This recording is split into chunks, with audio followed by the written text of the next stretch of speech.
Kepolisian Satres Narkoba Polrestabes Palembang meringkus 2 pelaku narkoba jenis sabu.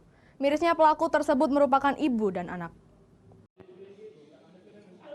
Dengan tangan di borgol, Sriningsi 45 tahun dan Winnie 20 tahun kini harus diamankan petugas Kepolisian Satres Narkoba Polrestabes Palembang. Ibu dan anak ini diringkus petugas lantaran kedapatan menyimpan sabu seberat 600 gram dalam bentuk bungkus yang siap edar. Pelaku ini ditangkap di rumahnya di Jalan Dipanjaitan Lorong Nyami, Kecamatan Pelaju, Palembang. Penangkapan pelaku ini berkat adanya laporan warga yang resah melihat ulah ibu dan anak ini yang kerap kali melakukan peredaran narkoba dalam jumlah besar.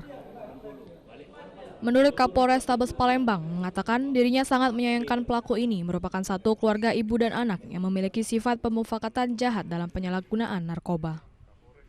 Mendapatkan pengungkapan kurang lebih 6 on atau 600 gram sabu-sabu yang notabene dilakukan pengungkapan dari seorang ibu-ibu dan anaknya.